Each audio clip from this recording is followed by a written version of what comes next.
And it was something of the Lord also in this season, asking us to really ground ourselves, not just in the nations, but in this town, and be influential to the call that He has for us in this town. Floyd phrased something that now became true: planning to go, but willing to stay. And many of us started being established in different roles, starting a business, working in a company, being full-time as a staff member. I became part of the team that was willing to stay, to see what the Lord would do here in Jeffreys Bay, how He would use us. You know, what does it mean to live together in a community and in a town? You know, what does true fellowship look like? Floyd and Joe kept saying, "You are church. What you do is church." We loved one another, we worked together, we had lots of fun. We started to phrase what we value, and we had our core values. So it became more of a long-term rooting down. The Lord connects us with Dries de Pre from Boegner Propfest. In a remarkable way, He invites us to sit with Him to discuss the possibility of giving a piece of land to GLA. We talked about this area because it was closer to here. And Dries tells me that that is not a good area from stones and rocks and things. It's quite a problem. He said to put in a sports field here, nightmare. But he says there, that is really, you can see the paddocks and the game fencing and things. That's happened over here. You want to take a picture or something? Yeah.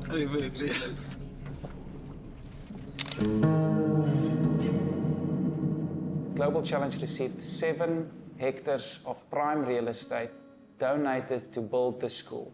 Ms. McFarlane called in all the staff into her small office, and the whole staff was present when Anne-Marie shared the news.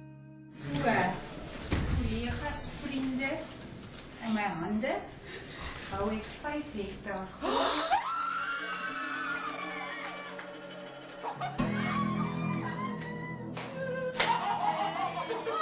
Die rand van 'n wildtuin strek wees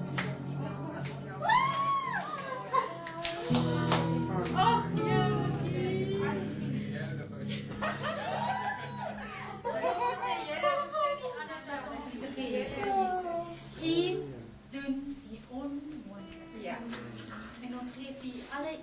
The whole journey of getting the land and the time we were in that staff room, just praising the Lord for giving us land, not knowing how long this journey will take or what it would look like.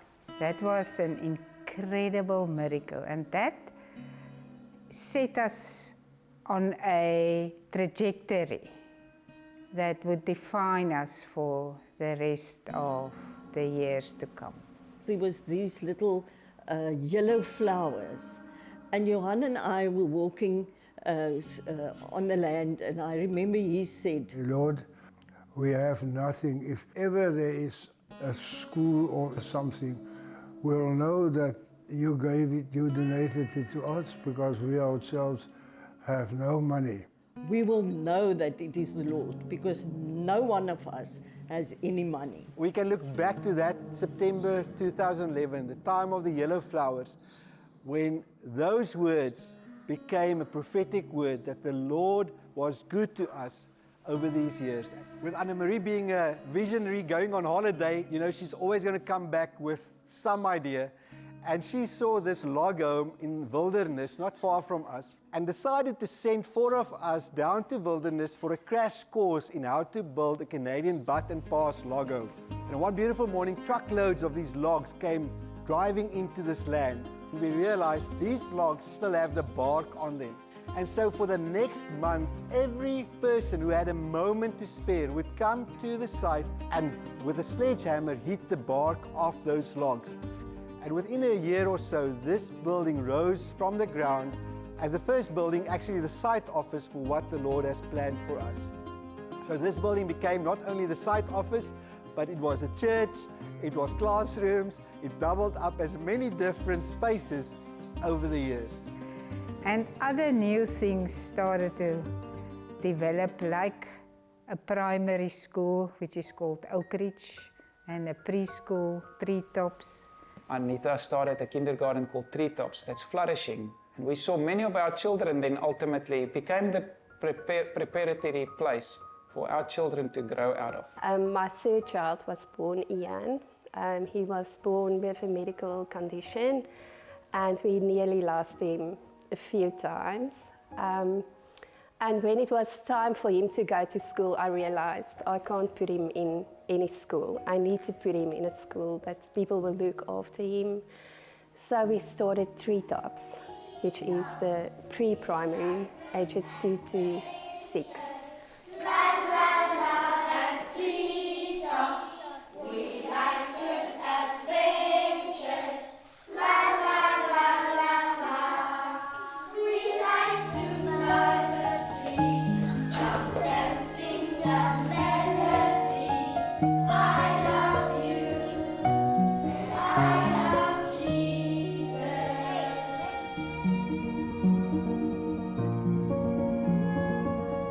In obedience, I wanted to honor the Lord and create a space where children can truly grow in every area of their lives, not just academically, but spiritually, emotionally, socially, and where we can grow them with a deep understanding that they can make a difference wherever they go, no matter their age. We were in Guatemala when Nuki phoned me, and she said, we want to start a school, this is what we've been praying about, do you want to be our teacher? It was a humongous step of faith, totally contrary to my personality. The Lord gave us this picture of trees on the riverbank growing, and with that Psalm 1 verse 3, saying that they will be like trees planted at the river stream, and whatever they do will prosper. And then in January, we started in Willem and Janine's backyard cottage. We started our first grade 1 class. 9 grade 1s, and we added a grade each year, and from there we have grown now with our first matrics graduating this year. This very coffee shop, First Light, where Heine, Maxine and Fred started a place where ordinary people can find a coffee and find a voice and receive encouragement. There was something of God just asking us, what does it look like to love the people of J-Bay? And in answering that question, we started a small cafe inside of a stationery store to have meaningful connection with people there. We started a little takeaway stand inside Coffees for You in 2015, serving 5 to 10 coffees a day, which grew doing events. And then we moved across the street to one of our clients' buildings. And yeah, what we currently see as First Light and Rooted Roasters came from this coffee stand and a roaster inside a washing room in a garage. The unofficial tagline is that the heart of coffee is people. And that's really the essence behind why we started First Light and why we wanted to have a space. And it became a space of belonging because it was born from community. It was born from a collection of friends who just really wanted to have intentional connection and relationship with people downtown. It ended up drawing all sorts of people from different walks of life together. We can get a professional businessman or someone from the municipality or government come in at the same time as someone from the street can come in. Our prayer rooms, our pop-up prayer rooms, all of those things have really created the substance of what is inside of First Light. So it's been an absolute privilege serving in local government here in Jeffreys Bay. The foundation that I've been standing on in my time working in the municipality was definitely built up in the time working for Global Challenge. Ever since 2014, I became part of the short-term department. I remember when I came back from my first outreach, Francois Lablaskachny, then who was leading the short-term department, said, "You are ruined for the ordinary," and it is so true. And we saw so many people going and planning on just in their holiday to go on an outreach, but coming back have since made the decision to go long-term into the nations, or have gone with a renewed vision into their work in South Africa or wherever. In 2016, I decided to volunteer in training where a team going to South America again needed a leader. and I said yes to leading the team. And lo and behold, Simon was on the team. Lo and behold, as my wife always says, there I met her, my team leader. She was leading us full of faith. We always used to call ourselves the rookies because we had no idea what we were doing. We would just pray and then we would ask the Lord what to do. And without thinking about it too much, we would do that. Coming from a German background is actually that faith doesn't really play a role in how we live as Christians. I mean, faith in God, yes, but not faith in making decisions based on things God tells you and you cannot figure them out rationally. I said for the first few years, God has sent me to Global Challenge because I had to learn how to live by faith. When we came back from our one-year journey, we were really good friends and we decided we want to stay friends, but we don't know what that looks like now that we're not leading a journey together. Mexico has a special place in our story. We went on a dive and I asked her to be my teammates and my wife for the rest of our lives. It was really special to get engaged there, and we phoned Anna-Marie and we told her we want to come to Global Challenge and we want to serve in the one-year teams and training with the missions teams. Yeah, she just said, "Oh, that's great news. I get 2 for the price of 1. So we joined the missions team for the next few years till now, which is 8 years. Yeah, the Lord told us to come to Global Challenge to learn how to be a family and to grow our family here. And those were his only instructions. So as we were rooted down and staying in Jeffreys Bay, other people packed up and went to all different places in the world to go and root there. Always ready for coffee, always ready for conversation, just ahlan wa sahlan. Ta'ala kul yom. That was our life, and it was beautiful. And we loved the Muslims. We would just love to go back among the Arabs and sit and have coffee with them. We were learning the culture. We were hearing their conversations. We were eating the food with them. We would have breakfast after an Arabic lesson. We would learn how to cook the food. Children were just so welcome. We could take our children everywhere. They were always more than our children. We were a small family. We're a big family here. Probably 10, 14, 15 different people or groupings of people that are staying in different places around the world, serving the kingdom in different ways. We have Paul and Sony, who also started a school in India on the same principles as we did, doing an amazing job in a very remote part of India. And Cornelie and Andre also started a school in Kenya. And so we saw some things that developed locally also got footprint in other parts of the world. While we were still traveling, every year a new team would travel around the world, but we rooted down. So after the Global Weekend, the Lord gave us the faith to start the building of this school. Jacobus Scott had a dream in that year, vividly had a dream from the Lord of what the school would look like. Anna-Marie asked me to come and just help with the designing of the school. And obviously I said yes. I wanted to, help with the concept. We love concepts and we love creating them and putting ideas on the table and sketching it and just seeing what it can become.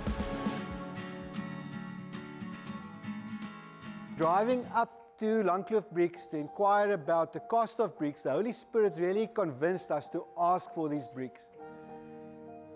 And Nico Blake very kindly affirmed our request, but said he'll give us a good price. 2 weeks later, we get a phone call from Nico saying that them as a family decided that they will give all the bricks needed for the phase 1 of the school.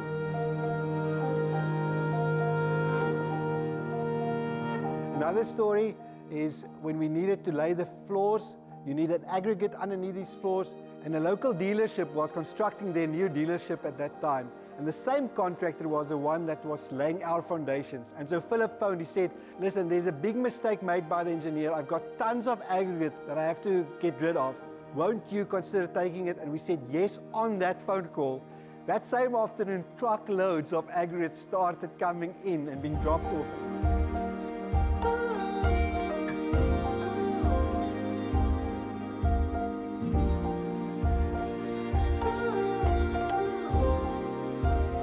So in the last few months, before we entered into the school building, all of Global Challenge family rallied to get this building finished. From painting to woodwork, on Friday nights, Saturday mornings, we spent our time laboring to get the school ready.